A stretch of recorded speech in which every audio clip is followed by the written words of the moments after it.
Everybody, welcome back to Undefined. And today I have a very exciting returning guest. He was my first guest that I interviewed on Undefined a couple years ago, and he is back. My buddy Cory Branan. How are you doing today, Cory? I'm doing well. How are you? I'm doing great. Well, you have a very exciting next couple weeks. You're about to head on tour with Chuck Ragan. I have my Chuck Ragan shirt on. Oh, And nice. Way then to rep. yes, and then you're going to be playing some shows with Tyler Childers at the end of the spring, and then you have two shows with him in October as well. So it's been pretty exciting. How has things been for you? Oh yeah, I'm working on this new record, but yeah, as far as the touring, that'll be fun. I haven't seen Chuck. We did I guess it's been about a year. We did Europe. I was over in mainly Germany. We did like three countries that weren't Germany, but a lot of Germany last December, which is fine for me because I'm a sucker for their Christmas villages. I mean, Yes. I feel like such a tourist. When the first time I came upon a Christmas village, I was because I don't care. I don't care about Christmas here, and I don't. Uh-huh. It's not our thing for me. But when I stumbled across a German Christmas village, like in the middle of town, yeah, I don't know if you know, if you're familiar with them, but it's just like, Uh-huh. yeah, all these like little huts and people cook food and it's, you got the mulled wine and it's cold and people gather together and they Uh-huh. just drink and hang out and listen to music. I'm like, oh, this is a dream. It's like that communal thing. I'm like, but like with the city itself, I'm like, I'll celebrate Christmas with a city. I don't want to Yeah. see I don't need to see my uncle that much, but so the whole city's be great. Yeah, that is awesome. That's the way to do it. How is it like when you're in Europe? Like how is it different from the crowds? Because I'm sure the demographic is completely different. Are there do you have like did you and Chuck, do they have fans that came out to see you that listen to you there, or is it kind of just like, oh, this is the what's happening at the venue and new people got introduced? Like what was that like? Is that Oh always no, no, yeah, Chuck's definitely got a solid. It's always yeah. When I've toured over five or six times, and it's always been people coming to the show. It's like most people I know after once you start doing this professionally, you try to stay away from the shows where you're just incidental music. Mhm. That's what a cover charge is for, to keep the dumbasses from ruining the show for the people that like the music. Yeah. Is to keep the people from wandering in. I love the for people that never heard the music, but they tend to ruin shows for people that are Yeah, we there. want to, the people that want to hear the music but know how to do this thing called be quiet during Yeah, the but set. in Germany in general, obviously it's a very Europe in general is just a more respectful thing. They're just the Mhm. older cultures. That's where the Mhm. history comes from. That's where the Yeah. art comes from. So they have I mean, it's different.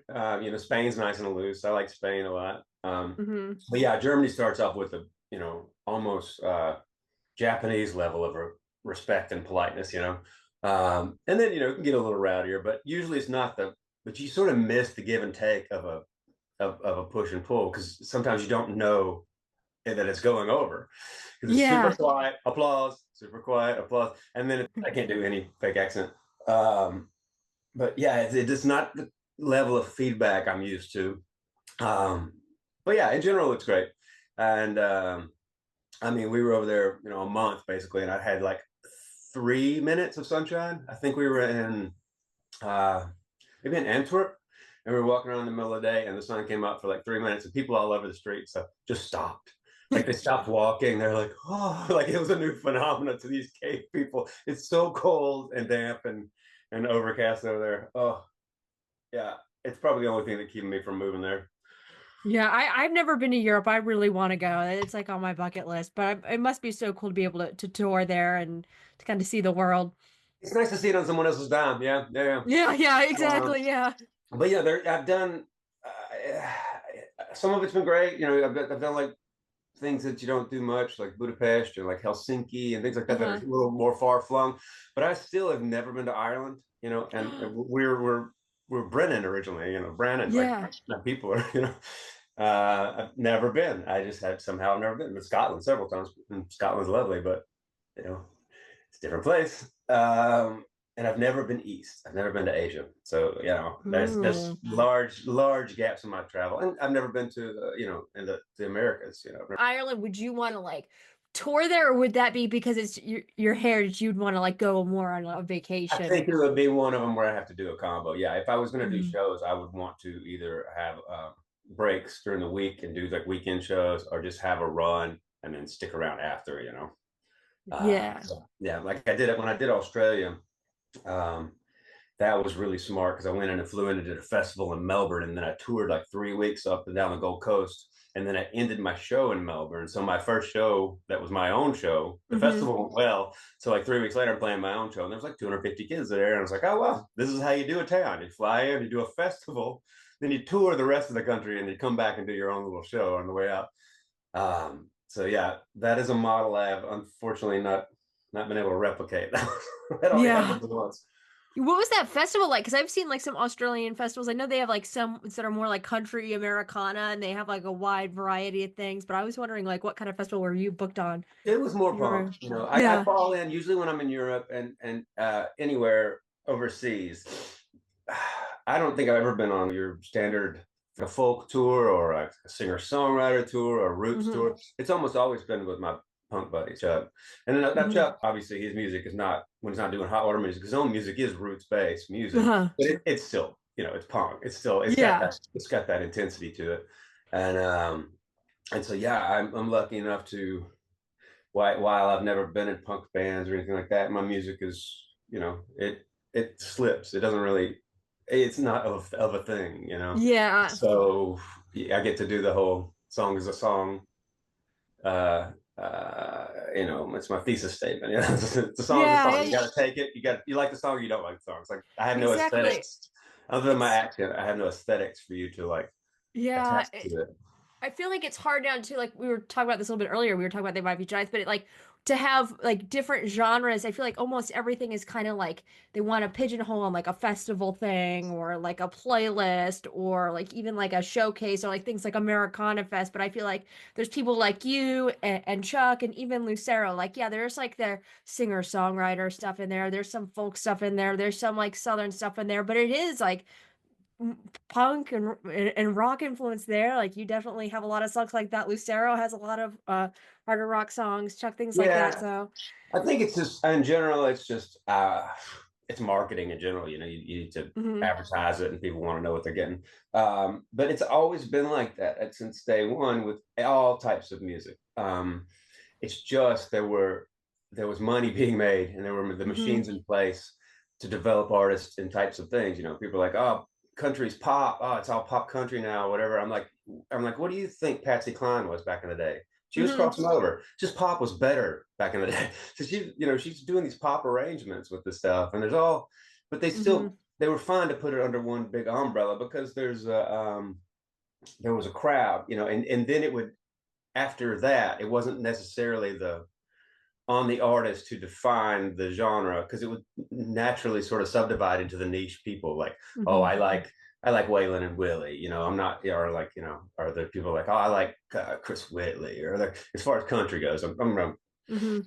just use country for a minute because everybody's like, oh, well, now it's everything's digital and easy to record. I'm like, yeah, well, if you released a perfume, and you just went out in the middle of the ocean and poured it in the ocean, that's what releasing a song or an album these days is like. Mhm. It's really easy for somebody to do, but it just gets thread out, in this layers and layers of noise. So yeah, I feel bad for people. I came up when there was just some sort of structure to it, the last little bit of structure, and years on the road, and luckily I sort of made the little small name that I made for myself, and I might have sort of diehard fans, but I feel worried about people that are coming up now. I don't know how you find a crowd. I don't know how you develop it. I mean, I do. It's social media, which is Mhm. super lame for me.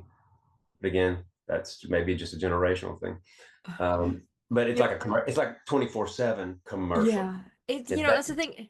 What's interesting is I'm getting my master's in marketing and communications. Mhm. And I'm actually getting my PhD in media studies and communications. I want to be a professor and talk about media and how it affects us. But marketing classes, it's so interesting. And I've taken a music marketing class over the summer. It's like that. It's just like advertising 24/7. And there's definitely a science to it. And like it can work for a lot of people. For music, I feel like it's so cutthroat. And it's interesting, I guess, from my perspective to kind of read about all of these tactics that people use and the types of ways and like how it is to get out there. It's just a lot of hard work. And even you could And do honestly, it just shouldn't have to be on. I mean, historically, that's not on the musician, no. and now it is. And so, it's, sorry, I'm moving my stuff around. Um, yeah, and so, it's gotta, instead of being able to take the time and like hone your craft, like when you see an old vaudeville actor or whatever, like you're Mhm. hardly ever surprised that Fred Astaire can sing, or probably do pratfalls. And that some bitch probably juggled. Mhm. Everybody did everything back then, and so you would develop all these talents because you were busy developing your talents. You didn't have Mhm. to self promote yourself. You got within the machine, and the machine, the studios, and the things like that. They did the promotion. You just got better. You just Mhm. developed your talents, um, and the rest of that was on someone else.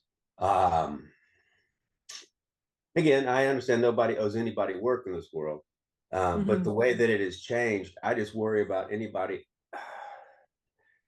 at any given moment. I think it's the same percentage. I mean, there's no way to prove this, but in general, it seems like the same Mhm. percentage of talent in the world.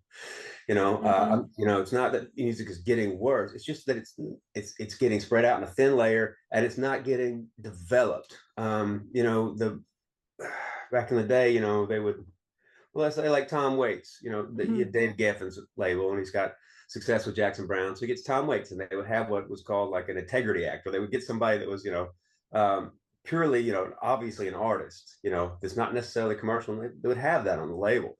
And then, Tom Waits put out his first record, didn't do much.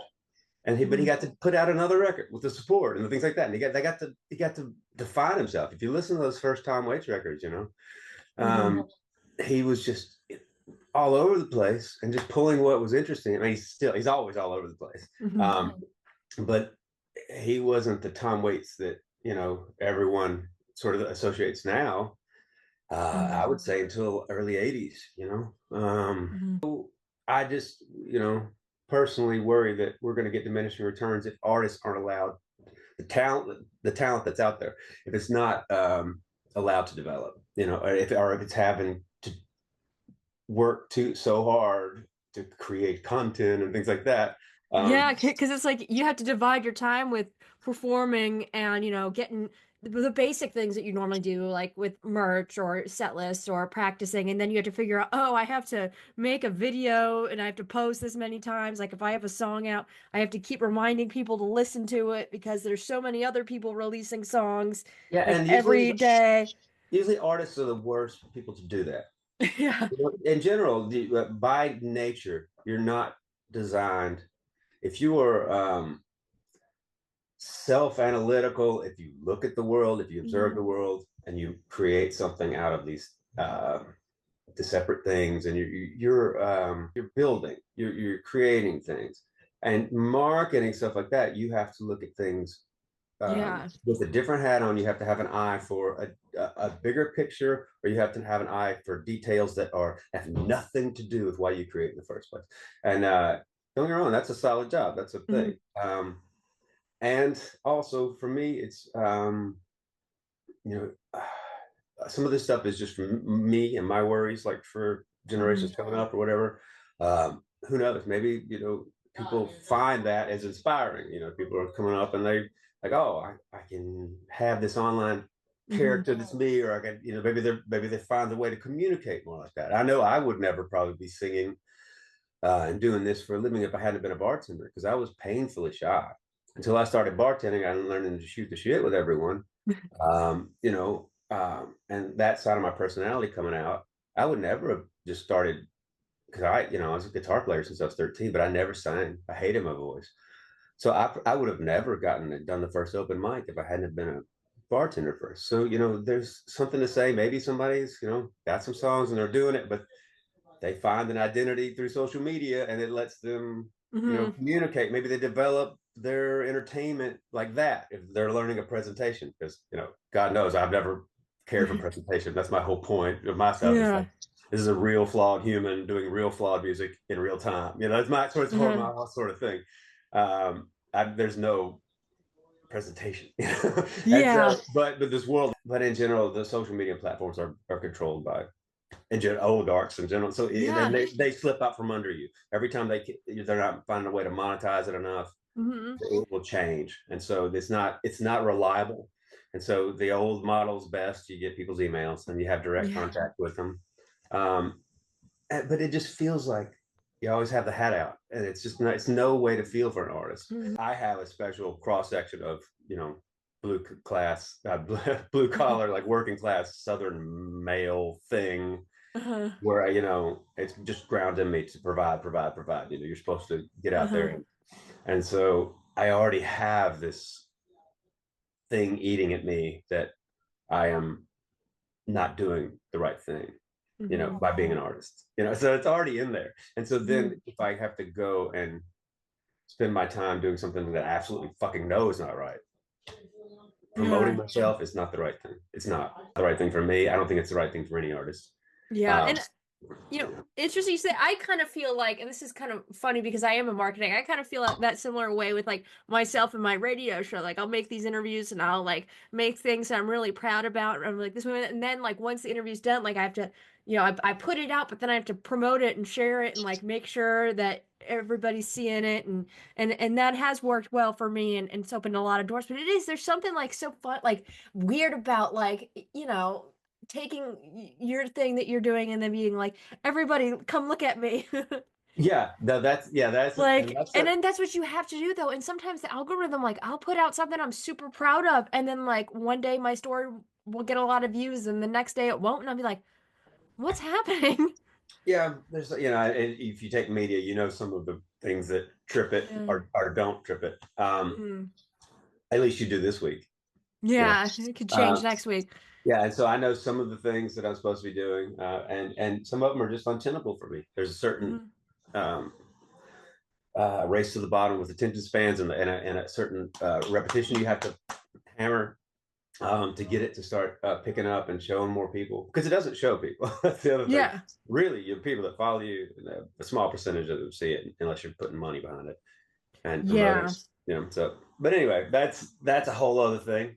Um, No, I love having these tangents too. I think it's, finding once you get your niche, it's important, but I really think it's that grassroots of one of the best ways for me to find music is going out to shows. How I found you. I saw you open up for American Aquarium and just like making that connection too. And I think, with this kind of music, with some of the best music, it's not best served in this like bite-sized short attention span, because stuff like your music, that's stuff that you want to sit and listen to, and you like really take in the lyrics and the guitar playing and everything, and like, yeah, 15 seconds of it still sounds great, but I feel like especially with your stuff, it's stuff that it's meant to listen to like music should be. You should just be sitting down, paying attention to it and giving it thought and paying attention to the art and the writing and the craft, and not just like listen look at this. I think so. And thank you for saying Mhm. that it's something that should be listened to. I'm glad you feel that way, because I feel that way too. But I do recognize that there is. I like all kinds of stuff. There's Mhm. music that, like my roommates right now, they're totally EDM guys. I'm like, and they're Mhm. like, "Want to go to this club?" I'm like, honestly, I can't do it. I was like, I've done it. I'm like, but I'm like, play me some of the stuff. They play me some Justice and stuff like that. Some of the artists they're into. I'm Mhm. like, okay, that's bitching. Yeah, it's good. But yeah, no, it's great. But Mhm. there's so many uses for music. For me, I this is where I differ between a lot of people. I think a lot of EDM music is folk music. I think any music that you tie into your life, that you use in your life, that is functional like a tool, I think is it's folk music. And so like I Mhm. think like my ex-wife now, but when we first got married and she was down in Mississippi, she's from LA, and the Mhm. first time she saw people like at the lake listening to country music or at the wedding listening to them, she's like, holy shit. She's like, these people, like, they had the lists, they have the songs that go with what they're doing. And I'm like, oh yeah, Mhm. no, it's in a way it's folk music, even though it's derivative pop country for the most part, the stuff that I Uh-huh. listen to at the lake about being at the lake and where I'm from and stuff like Uh-huh. that. But there is an aspect of it that is utilized. It's tied into their life the same way you would, you're going to hear ash to ashes, dust to dust at a funeral. There's these levels of functionality that I think art should have. And so, but yeah, my music tends to be better in context. If you hear Mhm. not in an album context, but at least in a song, because Yeah. there's not like here's a hook. It's not the song's not just the two lines that are in the chorus. And it's not just it's not a rhythm thing for the most part. I have rhythm in the way I deliver lines and stuff like that, but it's not a rhythm based music, which a lot of body music is, like, a music that is. I want it to still be for the body. I still want it to be like pleasurable for the Hmm. ears and the body. Still want to move your ass a little bit, but yeah, it's emotional and cerebral music, and so that takes Yeah. Have some of those songs that are like more, I feel like Run and Run when in Memphis, or like Miss Ferguson, or things like that, like Girl Named Go. Those are definitely like kind of like you can nod along, but then you have yeah, stuff little like, boppers, yeah, and yeah, that's just my idea of a pop song. yeah. Yeah. I can't tell you how many times I've blasted When in Rome, When in Memphis on my drives. Like that's one of my Yes. favorites. And And then you have that was written directly to be just a little thing. There's not it's mhm. two verses. It's got a repeating thing. I'm like, oh, this kind of works. If it holds together and you can't knock it over, to me, I'm like, oh, this is a song, and a song like that doesn't Mhm. need anything else.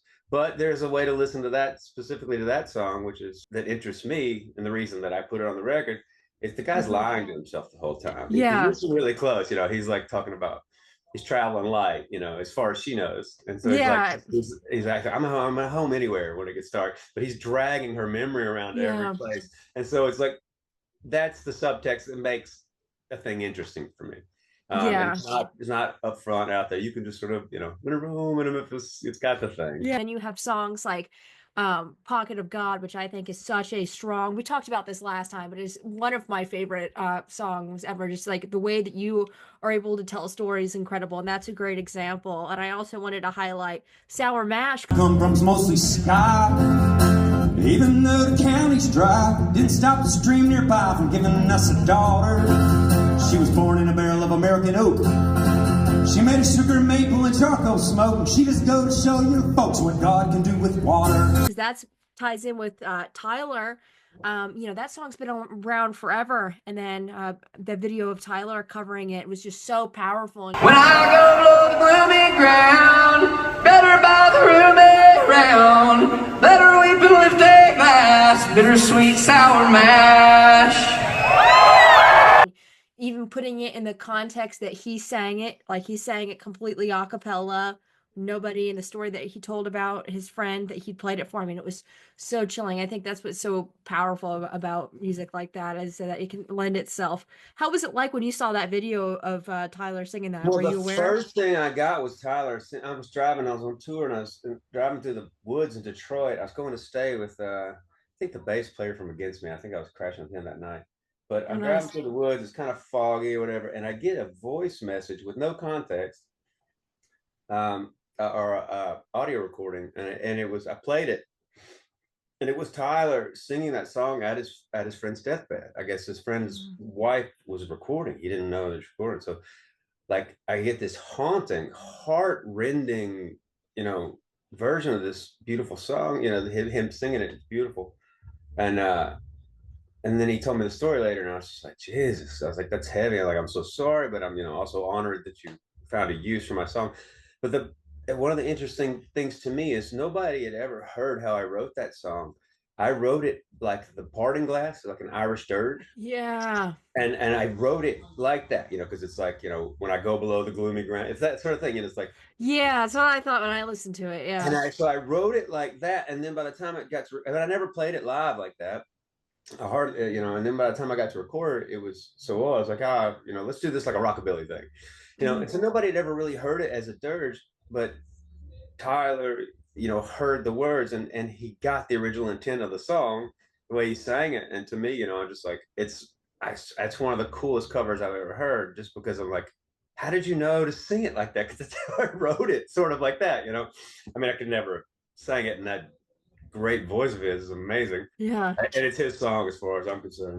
Once he covered it, I'm like, well, that's great. That's like Hendrix doing "All on the Watchtower." I'm like, sorry, Bob, that's Jimmy's song now. Yeah. That was an interesting thing.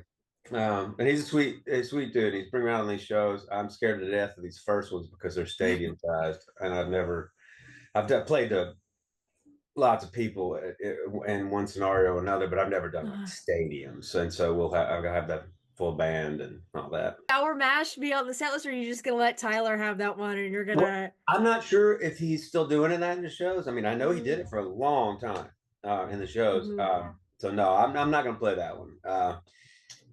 And if he wants it, he can still have it. I am going to play the song that we're doing on my new record, that Stepping Outside song. I cut that with Tyler. He came in to sing on it. Yeah, I was gonna ask about that. Yeah, he came into the studio. How was that like? And to like kind of preface this for the listeners, you and Tyler go way back, right? Like he had opened for you, correct? I think I read something that like a very small show in like Memphis or something. No, You guys have played. it was in the hills. It was in I don't know if Okay. it was in Morgantown or where. It was somewhere in Virginia, West Virginia. And Mhm. and yeah, I just sat there and watched him, and I was, I've said it before, but it's happened a few times where I've just seen somebody for the first time and been like, oh shit, that's something. Mhm. And so yeah, and so I just asked him what he was doing that week, and he said nothing. So I was like, get in the van. So I made him come up, open some shows for me, and he opened Memphis and he opened Little Rock, and I can't remember if we did anything else, but yeah, that was like 10 years ago. And but I just saw it immediately. One of the other times that happened, I was with Ben from Lucero at the Whitewater, and we were just drinking. Guy comes on stage, start playing, and we just didn't talk to each other. We sat down and just stared at him for an hour and a half while he played, and just our jaws on the floor. It was John Moreland. It was the first time we saw John Moreland. Yeah, and Wow, at the yeah, Whitewater? That's yeah. crazy. And so it just sometimes it happens. It's happened a few times where I was just like, oh shit, that's self-contained and fully realized. I'm like, that's a thing already. It's like, sometimes you see something, you're like, oh, there's potential there. But look, when I saw John and Tyler, um, Casey Musgraves, first time I saw Oh, Casey Musgrave, because she used to come to my shows a long time ago. really? Yeah, she was dating a friend, and she was really young, and she was really sweet and kind. But when I first saw her do her thing before that first record came out or whatever, it's like, Mhm. that's a star right there. Yeah, and now she's just the queen of Nashville, I feel like. Yeah. I also, that's funny. This is crazy. I'm just telling these random stories. No, I love it. The first time I saw Nathaniel Rateliff, I wandered in. I was on tour with Drag the River, and I wandered across. We were in Lawrence, Kansas. Wow. Wandered across the street into the gold mine, the gold something, gold dig. I don't know, something vaguely mine related. Anyway, it's playing, and it knocked me flat. And so I bought his. I think he had 2 records out in the end of the early solo records. Bought his records and just fanboyed over him at the whatever. So anyway, I went off and I was evangelical about him for a little while, and then life goes on or whatever. And then I don't know, a few years passed, and then I did that revival tour in the States with Chuck Ragan. I guess in 2012, Nathaniel was on that with us, and it was right before he broke with the Night Sweats. He didn't have the Night Sweats yet. Oh, So, really? yeah. And so him and I we were on the same bus for that month, and we became real close. And like, he helped me actually go pick out my engagement ring. We had a day off, and I was like, I'm gonna go. I found this vintage place. I'm gonna. Anyway, sweet guy. We get off that tour, and he sent me a little video of his side project called The Night Sweats. He's like, I'm doing something real different with this side project. I'm like, I hate to break it to you, man. That's not a side project. No, Like, it's the main thing that now. might Yeah. be your damn calling. I'm like, if you can find a way to, because they were very soul heavy right at the beginning. I'm like, I was like, I didn't say this to him, but I was like, man, if he finds a way to do a hybrid of his kind of songwriting with the depth of that, and then still that moving the asses, nod to all the soul stuff. And he did. He just found a really natural hybrid from him, got a just cutthroat band. And it's really great when you see stuff happen for like the Tylers and the Nathaniels, but cream doesn't always in this country especially. And when those 2 popped up, I'm like, it just made me really happy, that everybody could see what was so damned obvious, and that they got to be in front of crowds, like that. And it just something like that. It's like because they're out there, people are so hungry and starving for something with calories, and you can't go eating marshmallow all the time. And so like when you get a hold of something that is nutritious, people are like, oh God, they don't even know what they were missing. When they get a hold of something like that is just, speaking of Nathaniel and Tyler specifically, they both draw you in with the aesthetics. Both of them have very distinct killer voices. And so they draw you in with that, but they keep you there with what's going on that is different, that hasn't been done before. They keep you there with what they are as an artist. And so it's, spoonful of sugar makes the medicine go down, so Yeah. that's, I know, so it's great. And that doesn't always work. And it's great that it is working. It makes me happy and makes me hopeful. I would like to see that happening right and left for younger people as they come Oh, up, yeah. and not just to anomalies. So how has the new record process been for you? I know we talked about Tyler was recorded one of the songs there, and I know you've been kind of recording it a little bit on and off since the fall. Is it done yet? When could we Oh, I maybe want to hang expect that? myself. Yeah, the new record is the worst experience I've ever had in my life. Not the record itself, the actual time that I've been in the studio is great. I'm working with a guy named Anthony DaCosta, who's a friend of mine. The studio is less than a mile from my house, so I can walk over there. But it was one of them where I was just like, okay, let's just get in casual time, and I was going to go in between his projects and in between other people. So it's been a stop-start thing, in which I'm used to, like putting on blinders, 2 weeks, cut it, overdubs, sing on it, mix it, master it, done. Sometimes there'll be a little break in the middle because I tend to get allergies when I'm recording in fall and spring, and they've nailed me. My allergies have nailed me a couple of times. But this one was like, we cut all the tracks in 2 days like we usually do. And then it goes time for overdubs. So 3 weeks later, get some keys on it. And a month after that, get an accordion player in, and so it's like this sort of stop and start. All that's left is vocals. I got to sing everything. I'm going in Sunday and Monday, and hopefully knock a lot of that out. Yeah, looking at, well, we might try to do a fast spin on this one that I'm singing with Tyler, and trying to just knock it out as a single before these shows that are coming up.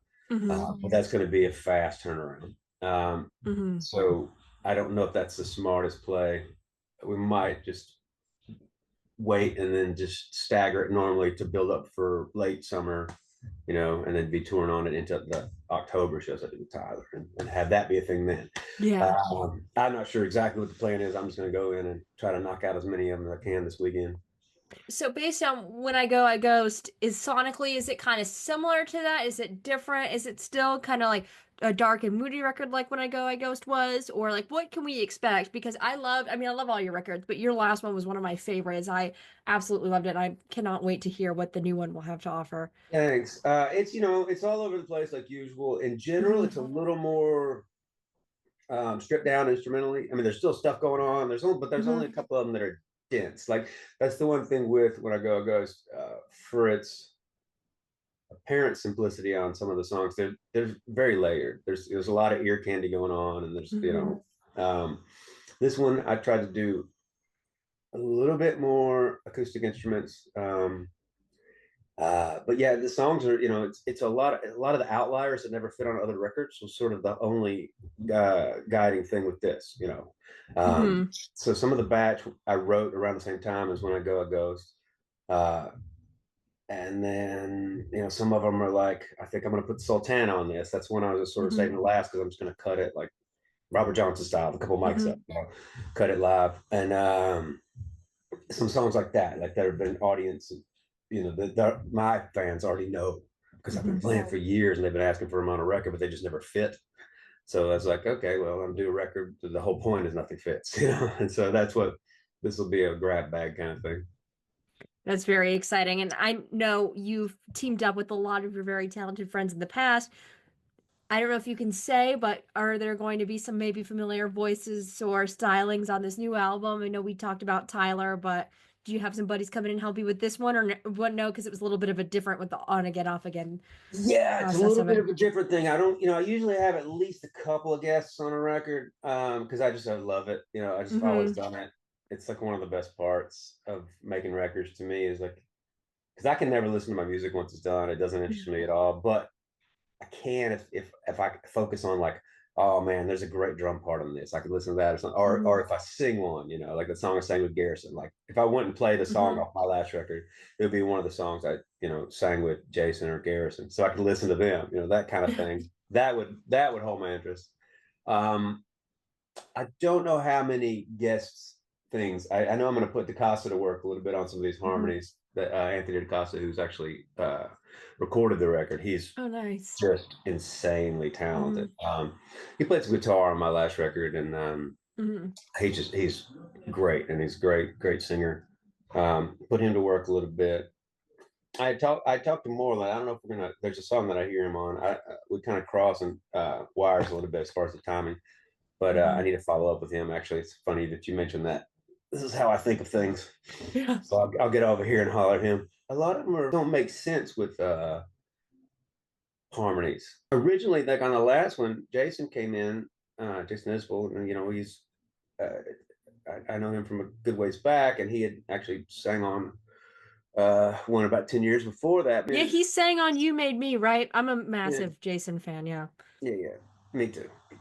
And so but originally I had heard him like a Pocket of God. It's funny because I heard him on that, and then because I was gonna cut it a little bit different way, and then as I cut it, how I cut it, where it's one of the only songs that doesn't move on the record. It's very still, kind of Hitchcock, slowly with a little bit of rise and suspense, but it doesn't really, it's not this big thing. And narrative wise, it just didn't make sense for another voice coming in, and so ended up doing ended up singing on like 3 other ones on the record, but so yeah, I try to have it where it makes sense for the person that I'm having in, a place for them to shine, and instead of just like be serviceable as background vocals. Yeah, I need to get Aaron Lee Taston in. That'd be a good one. Yeah, I'm a big fan, and like we're buddies, and he put his last one out on the same label that I'm on. Yeah, I need to holler back at him. I'd hollered at him once too.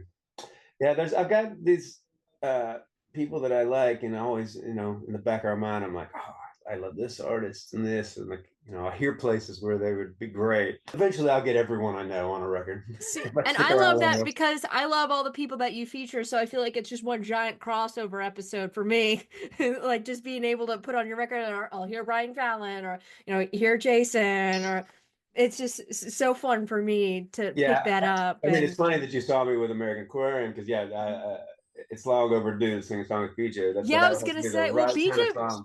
He was singing Jason's part on One in Rome, One in Memphis when y'all did that. That was fun. I have video of that. He's got much more of a range than you think, because you think he's right in here, but he can get higher than you think. It need to be the right song because he's such a lead singer thing. Yeah, it's a very push through voice. Same with Jason. Jason's a very just cuts through like a knife. Yeah, just have to sort of hear them as I go along and be like, oh, this would make sense. Yeah, that'd be great. Yeah, I think UVJ would be great. And I think one of the most relatable things that you said when talking about your work with Jason is that you would have him sing the phone book, because I agree. Oh, yeah, it's a beautiful voice. I mean, it's I would do some damage if I could sing like that. And that's always been my, my thing is, I don't really have the sugar to help the medicine go down. It's not a thing that my voice it's fine. It's what I do. I could make it more pleasant, but it would be an impersonation of something. I could do, and if I thought of myself a little more, if I thought more about it, I probably would give myself a little more room to wiggle and do Nashville Skyline, where all of a sudden Bob Dylan is fucking crooning. And it's one of the more beautiful things you've ever heard. It's like, oh shit, what's going on, Bob? You've been holding out and she could do this. Now I'm not saying that I could alter my voice like that much and pull something like that out of my ass, but I could do something, but it would feel like I'm doing a bit, Yeah. So while my voice does change from record to record and character to character a little bit, in general, I'm doing whatever just naturally comes out of my mouth when I open it. I think you have more range than you're giving yourself credit for. I think your voice can lend itself to a lot of different tones and places. Like when I was listening back to a lot of like the older stuff too, you have a lot of range there. Well, it works for some of the story stuff, and it's fine. And I'm not like just sort of like poor mouthing myself. It's fine, it's a serviceable voice. I mean, I have an ear. I can sing in tune. it's not necessary. It's limited. You know, it's a character voice, whatever. It's like Hmm. it's no one's going to be asking me to join, musical theater, or there's no, yeah, nobody's going to ask me to front a band, a cover band or anything. Um, yeah. But a lot of my heroes have very idiosyncratic voices, Hmm. from Yeah, me too. Leonard Cohen to John Prine to Tom Hmm. Waits. Yeah, they're just very singular, and I don't really have a stylistic thing that is identifiable with my voice. Hmm. So if anything, my voice is defined by its limitations. But I don't ask a whole lot of it either. So there we go. Just telling stories. Speaking of collaborations, I was just talking to Ben Nichols a couple weeks ago, and we talked about how you played on his new solo record, and how was that? Because I know you and Ben go way back. You guys have been friends since like over 2 decades now. How was it like, kind of helping him with that? I'm so excited for that record. I loved his first solo record. We talked about this new one at length a little bit, and he seemed really excited. He told me that he thinks I'm gonna love it, so I can't wait. It's like Yeah. really good. I think people are going to be like, yeah, be really surprised at what he's pulled off. Yeah, no, I love, I love that he asked me to play on it. I also love that he had Todd being it too. So like, so Yeah. Todd is like a ringer. He's gonna have the parts and stuff. Hmm. And my thing is always like, Ben is when we do these live shows together. And sometimes we would do when he's doing solo stuff. Hmm. I wouldn't necessarily open up the shows. We would just do them You in just sit tandem. by side, yeah. Yeah, I'd swap stuff and I'd play guitar and stuff. And he's like, he just come put the stuff you do live on the record. I'm just like, oh, I don't think you want that.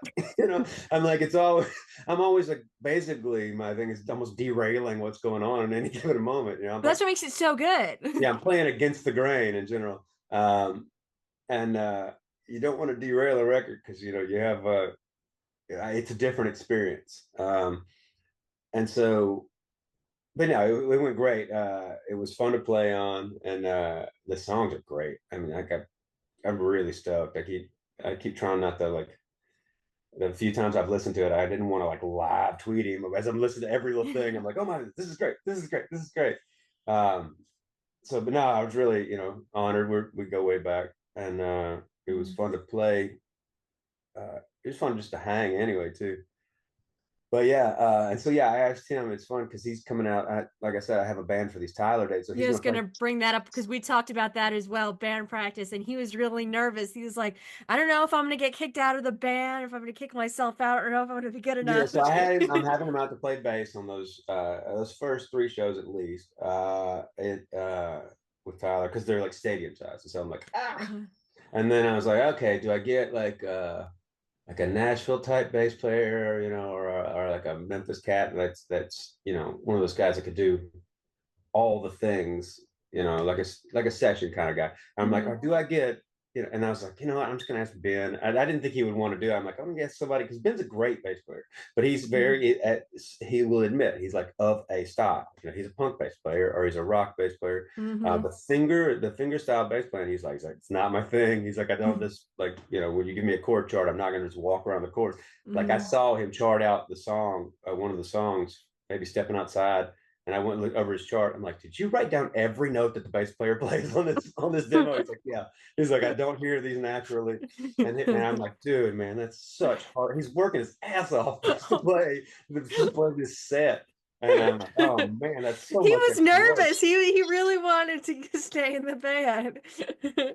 Humble dude. He's a humble dude. But no, and it just crushed. It's like that, like just the Hmm. rehearsal we had, especially like the song like Survivor Blues or something like that. Hmm.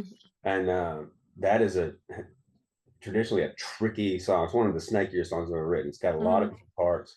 Um, but if you know the song, you can almost be like, oh, this is why this does this. And he just had it. He just had it. And Wow. that song throws everybody. It throws the studio cats. It throws anybody that I play with Mm. live. They're like, what the hell's going on? He's just like, oh, I got that. He's like, I know this song. He's like, I just sort of know how it goes. And so what he's not thinking, he's actually really good at it. But no, I love the way he plays bass. And so it's going to be fun to have that sort of element and just to have, a buddy on the run in these. It'll be a new scenario for him too. We're gonna use in ears like we're Oh picking my my gosh. character.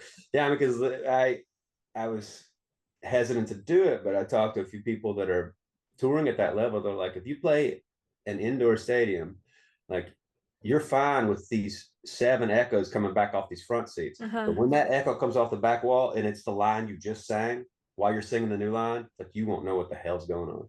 And so they're like, you want the in ears. I'm like, okay. So we're practicing with the in ears, like we're professionals or some shit. Couple like non really like music questions, but questions that I like to ask my guests. So, you talk about you write in a lot of characters and you've been writing for a while. And I think we talked a little bit about your how you got started and the last time you spoke, but it really interests me, and I talked a little bit about this with Ben too. Like I see you have the Psycho poster behind you, and I know you're a movie guy. Like what role has like film and TV like inspired you? Does that inspire you creatively? I talked with Ben. He said La Bamba was his answer of a movie that really got him inspired, really impacted him. Oh my god, that's funny. The ending really got to him, the with the sleepwalk. Yeah, nothing. Yeah, but do you have like when you're like I know I see sometimes you post on Instagram, you're watching movies, you have a projector. Like, do you pick up things from those? Do you have lines or certain things that kind of stick with you and that kind of inspire you when you're making your own characters? Because I'm a big film and TV nerd too, so I like to talk about all that. Yeah, no, I'm a big film buff. Yeah, I'll systematically pick a director or pick a genre and go all the way down the rabbit hole. In general, I think when I write stories, I am thinking visually. Usually, I want my stories to be very tactile. I want you to be able to smell what's going on in the story. I want you to be able to pick something up. And so it's always interesting to me how mood is created with dialogue and with a setting and framing and things like that. Not so much with musical cues. I like when music is integral to a movie when it's woven in, but I don't like it when music is really heavy-handed and it's like, this is how you should feel. I think you should. It's like Hitchcock would shock you, but it's in tandem with a scene that would be shocking with the thing on mute. And he's scoring what he's doing. He's not giving away the game. And so to see how things are written, I always sort of watch analytically. When I'm watching garbage television, when I'm watching NCIS, whatever, I'm still hearing the pencil on the paper of the dialogue, or I'm seeing what is the setting that they open this up, or what is a trope. It's a escape from a locked room scenario, or if it's like how have they taken a story that exists and how have they put a fresh twist on it, because a lot of that stuff is very formulaic and they're just updating it. Oh, here's a modern take on this. Oh, this was done in Rockford Files, or it's been Columbo. But so yeah, that structures and things like that, it's just the craft of it. It always interests me. But filmmaking, that's world building, and it's usually even though it can be a sprawling giant medium, I'm really impressed by filmmakers that work in miniature, where they're like I just watched Blood Simple, the first Coen Brothers film the other day, and Oh, nice. Everything works in that movie, and just they are already fully arrived. I mean, you smell it, you feel that film, and every character is like, I mean, even the ones, even the detective, who's almost a grotesque. He's with that laugh and everything. They just all feel so tangible, like you could touch it, Yeah, and when you can feel that in a span of a movie, I think that's how you know you've done good. I think the Coen and brothers how are really fast they can get that feeling across, how fast they can develop these things, so they can establish it, so they can have room to maneuver and surprise you. Like a lot of that movie just keeps, you don't know what's coming, and they keep surprised, even though they're working in a noir. It's a sweaty Louisiana, Texas noir or whatever, but it's noir, so the parameters, and then they subvert them right and left. And so I like that. I work in form a lot of times. Guy meets girl at the bar, because I'm going to subvert it, and it's I like that. I just watched The Man Who Wasn't There the other night. I don't know if you've seen that one. I've been on a bit of a Billy Bob Thornton kick, so I've been watching all the. I'm actually having him on the show too. Oh, that's great. Yeah, so I'm trying. I just watched Sling Blade and A Simple Plan, and I was like, this is what like movies should be more of like that independent film style. I feel like movies like that are few and far between. I feel like on a major scale. Like commercially, I mean, there's all the award stuff though. I love all the indie award film season stuff, but I just love like what you said with the Coen brothers, how they can just put you in a world and you could see that. I just watched Mud for the first time too Okay. before I was Yeah, interviewing Ben. Yeah. Jeff, Ben's brothers are just a Hmm. fantastic, it's crazy.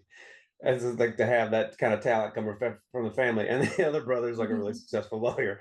But Yeah. somebody needs to do a character study of them. Yeah, when I knew Jeff when I was living in Austin, and we were out eating at a Mexican restaurant one time, and he was asking me what my primal terror as a Southern man is. What my that dream that you have. That's just a primal thing. And so for me, it's actually drowning. It's like someone in my family's drowning right next to me, and I can't move my arms or legs. That kind of thing. Hmm. That sort of helplessness. And he's like, "Oh, really?" He's like, "I would have thought being from Mississippi, it's a tornado." I was like, I think maybe I just got hardened to that as a kid, or just I take it's such a ubiquitous thing that it's not in there primal. For me, it's drowning. But he was working on Take Shelter. He was just knocking it out. I have this idea for a guy, and it's sort of this post 9/11 worry of like, is something coming that I need to protect my family from? He's like, but the story pivots on this guy is the same age as his mother when his mother became fully schizophrenic. So he doesn't know if the Hmm. calls are coming from inside the building. He doesn't know if he needs to protect his family from him Hmm. becoming schizophrenic, and if he's being paranoid, or if there's actually something coming that's external that he needs to protect. And that film, I think that film is his masterpiece. I love all his work, but that one, it's a Hitchcock thing where it just grabs you, and it's Yeah. just relentless. It just starts here and stays here, and it goes up a little, but it's just this relentless building of it just never lets go. Um, and it's fun. I mean, it was funny just to like see how he was in the initial stages, just bouncing an idea around, and to see it come to full development, and then to watch it and be like, I think this is an American masterpiece. This Yeah. film by my friend's brother. I was like, I think this is a masterpiece. And to And know that then, you had like a connection, like you were somehow in that world when it was happening, like oh you yeah, were one well of the brains that he was picking. but that's funny to me because I've just been lucky enough to be around talented people like here and there. But to see it forming was really interesting. Man, that's fun. He's a major American director. Like I think his films will be watched in 100 years. It's crazy. Yeah, and all of like the huge names that he worked with, and McConaughey and Austin Butler and all that, and it's just so cool to see. Like, Yeah, I'm always it's like curious to see what he's doing next. Yeah. yeah, he knows how to make those worlds out of his movies. You explained that perfectly. I think your songs would work really well in film. Maybe if I didn't, I think of using the music to subvert what I'm saying. Hmm. I don't know. But a song like Pocket of God or whatever that is a story song, and the music is not playing against it. It's sort of holding there, and it is a thing that is cohesive.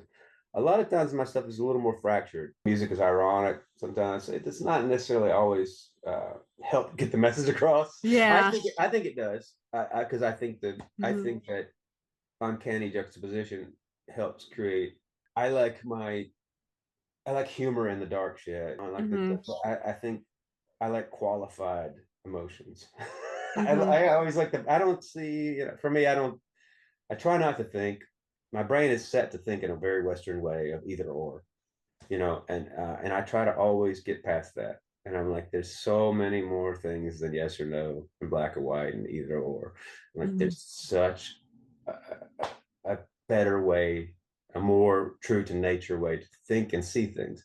And I'm Mhm. always trying to do that musically and story wise. But I find if I am going to use an either or mentality, I will have the song arguing with itself.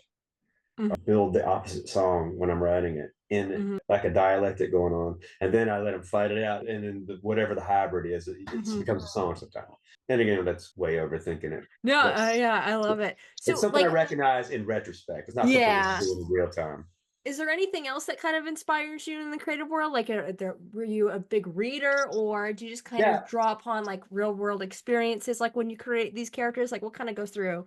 I draw my own life too much. I mean, obviously, I filter things through my emotions, and Hmm.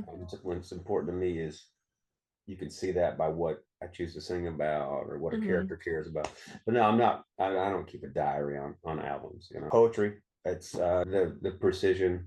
and the conciseness that you have to pull off something, and then have the craftsmanship ideally be invisible, and to not see where they've how they built the thing, Mhm. to have it look fully formed and like it's always there. That always appeals to me, like a Yeats poem or something.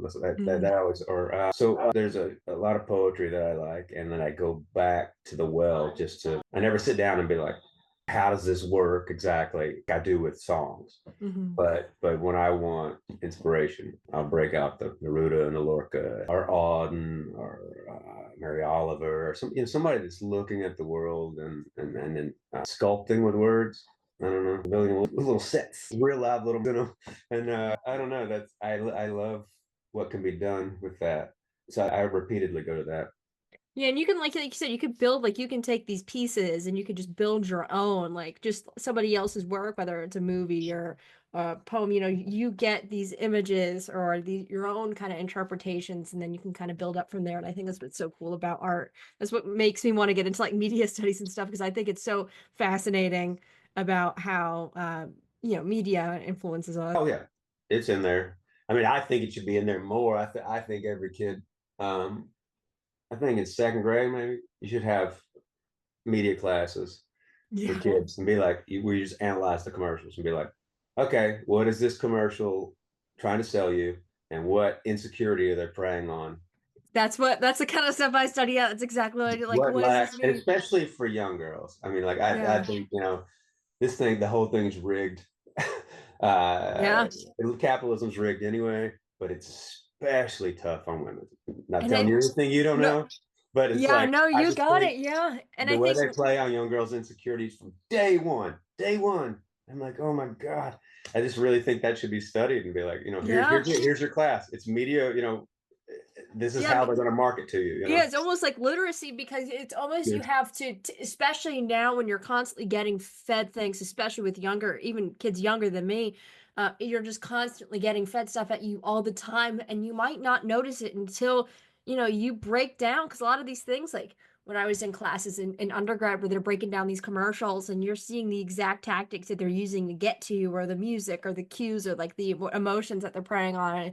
And then once you know that, you'll be watching TV and you'll be watching like a prescription commercial and you're like, oh, they're just using the same things. Like, Yeah. they're just, and I think that is so interesting. And I think it's important. It's almost like reading literacy. I mean, this stuff is everywhere. And I think to talk about it too, and especially in a time where everything is, I mean, there's so much like junk out there too, especially with social media and the video, like short form videos. And I think, it is as important to have those things like poetry and movies. Like I've been trying to downsize my phone time and just watch movies and read books and listen to albums, and I feel like my brain is healing.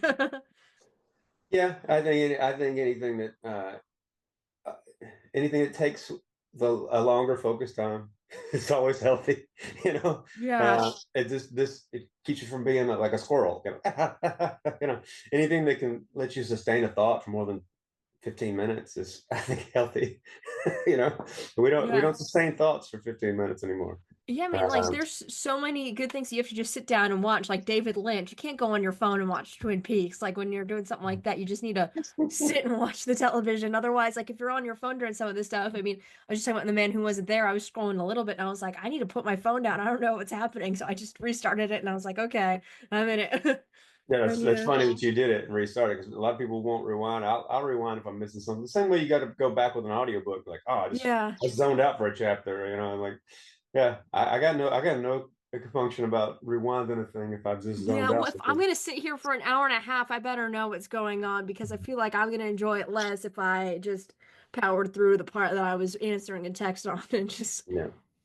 and like one more question and then we'll wrap it up. But kind of I want to ask all my guests this because I really want when I'm in my PhD program, I really want to study like Southern media and Southern stories. And you grew up in Mississippi, in Memphis, and a lot of your stuff kind of does tell those stories from a Southerner's point of view. How has growing up in the South kind of influenced you when it comes to your music and your songwriting? I know you love people like John Prine, all those country singers that you mentioned. You have a lot of idols in there and you have a lot of your you got up in the Memphis scene. How is that like how has just the South in general affected you? Well, yeah, and well, you mentioned John. I mean, he's very Midwestern. You know, Yeah. some people love him into like country stuff, but he's very Yeah. droll Midwestern thing. It's in there in ways that I can't help. Um, I don't I don't identify as Southern. You know, I don't make a big deal about regionality. Like I'm not singing Uh-huh. about this is where I'm from. This is how I am because this is where I'm from. I fucking hate that derivative shit. Uh-huh. I Me don't give a too. shit. I don't give a shit that I'm Southern. I just don't. I Uh-huh. just happen to be born at the time I'm born. Happen to be born where I'm born. Um, you know, I love Memphis. I hate Memphis. I love Mississippi. I hate Mississippi. It breaks my fucking heart on the daily. Um, Hmm. it's but uh, I don't filter everything through that lens in general. Hmm. And now uh, I'm the parts that I love about where I'm from are, it's I was exposed to just insane amounts of great music being from there. Hmm. And again, the the rub of that, the conflict of that is like every great art form in America, it's Black origin, and so Hmm. and there's a reason why that music is Hmm. concentrated there, and it's a shitty, awful, one of the worst things our country's ever done. And so Hmm. you have this rub, this conflict, but then you had you didn't have people separated off. You had people like sort of mingling together, so you get the worst racial conflicts, but then you have this sort of melting pot that Hmm. we are on paper supposed to be as a country. Hmm. And I got exposed to this crossing over of cultures that's invaluable. I think it's the best thing to take away from being from those areas.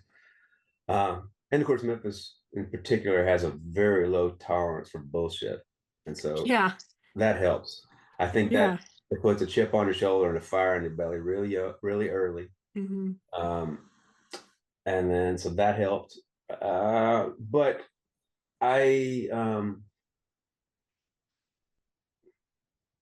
a lot of my characters are they're not from anywhere.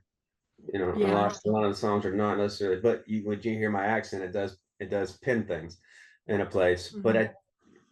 I don't know. I think of like folk music and things like that I'm doing. I think of them as very, very universal. Um, Yeah, me too. and I try to be, but when it's there, it's there. I mean, it's absolutely there in some songs. When I'm writing Hmm. about specific things that are when I'm actually doing autobiographical stuff, like the song about my father passing and things like that, some of those details you Hmm. can't get past without being. But Hmm. I try to get to the bigger father son, relationship in that song Hmm. through very specific things that were inherently Southern, but I was trying to get to a bigger thing, Yeah, I don't know. I don't necessarily. It's it's an interesting thing because a lot of people it happened with literature in the South in general. Even though we were Hmm. very ahead of the curve and progressive with Faulkner and things like that, Hmm. it would get talked to derivatively about regionalism and things like this, as if that were the sum of its charms, And so I don't really it doesn't appeal to me to sing about that because I grew up in Mississippi, but I've said it before, I didn't grow up on a farm Yeah. Yeah. except when I was staying Yeah. In Arcabella with my grandparents during the Uh-huh. summer. That was out in the sticks, but I grew up in a Uh-huh. suburb, Yeah. skateboarding and uh yeah. So I don't know. It's I don't think of myself like that. I try not to think of myself Hmm. at all in general when I'm writing or Yeah. in general in life. Yeah. And so I don't filter things through a Southern lens per se. But yeah, it's definitely hardwired into me. Just where you're born, when you're born, it's going to be there no matter what. Yeah. Yeah. It's Um, interesting. I like learning about all the different perspectives. I feel like everybody kind of tackles it a different way. I didn't really think of myself as like a Southerner because I grew up in Florida, but I've been living in Mississippi for 5 years. And I mean, I used to think where I was in Florida was kind of the South because people had country accents and they like to do trucking and mudding, but this is like, it's a this kind is of the the South. South. Yeah. Florida's its own little weird thing, like Texas. It's its own thing. Yeah. Yeah, but in general, it's yeah, no, we're not supposed to be here in general. Yeah. We're a fluke. The whole damn species is a fluke. And so, whatever stories people can gather about themselves to hold it together and get through the day, I'm fine. They're all valid. It's fine. Just to me, they're all bullshit. It's just stories you tell yourself, about who you are. You build, you Lego yourself together out of things that weren't your choice, and then Yeah. call them your choice, so you can feel like you had some control in it. Yeah, I don't know. I definitely have moral codes and things that I piece together that I strongly believe in. But that's just for me. I'm not trying to foist it on anybody else. But yeah, I mean, if somebody really strongly identifies with themselves as I'm from here and these are my people and things like that, that's super valid. It's fine. I just don't do it.